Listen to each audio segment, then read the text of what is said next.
been a long, arduous struggle to keep the Men's Center in East Baltimore open. The vital community resource which provides health services and employment was shut down on February 27 by a Baltimore City fire marshal. 2 weeks later, supporters came out to show just how important it is. What I'm saying is this community, this center, I've been here since it's open. In the thick and the thin, from the bad to the worst.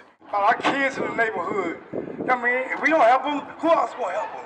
Since I've been on this job for the community, I think I've helped a lot of people in this community as far as housing, health insurance, photo IDs, birth certificates. It is definitely one of the few places you can go to get help in this city, especially this kind of help. Like, it's not a lot of places you can go to get help getting a birth certificate.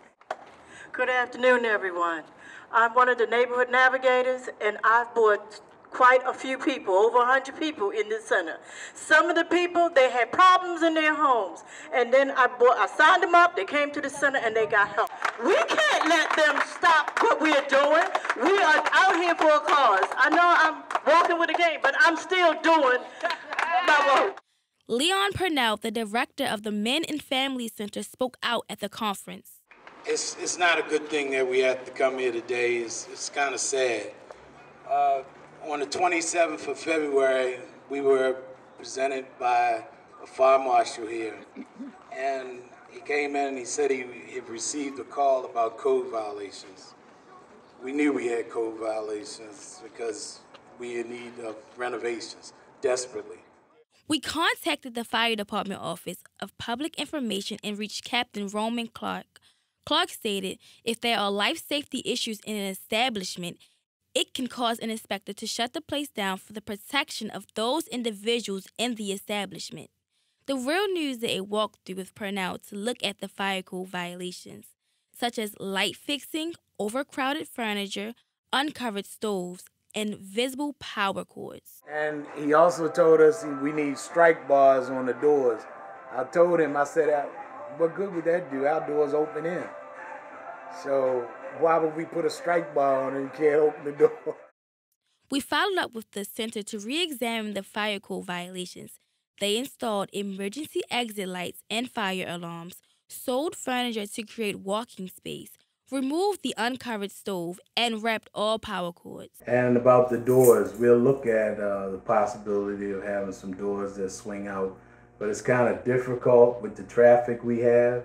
Doors swing out, you might hit somebody upside the head coming out.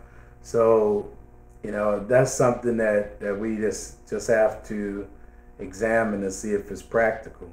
And finally, in April, the Men and Family Center received some good news to allow it to reopen. Today I represented the center in a zoning board hearing which we had to apply for a use and occupancy permit to continue to do what we do here at the center.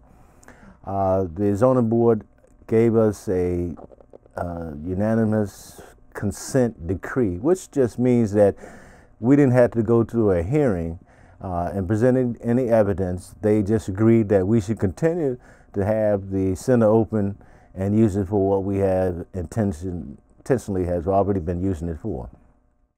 But amid the joy, one more hurdle still looms. The one inspector that has been the person who came in and shut us down is on vacation to the middle of the month. And his lieutenant told me that it was his call to shut us down, and he doesn't have any copies of the paperwork to come back out or send somebody out to even look at what it is that they shut us down for. So that's a dilemma that we still have to face. For more on this matter, tune in to the Real News Network.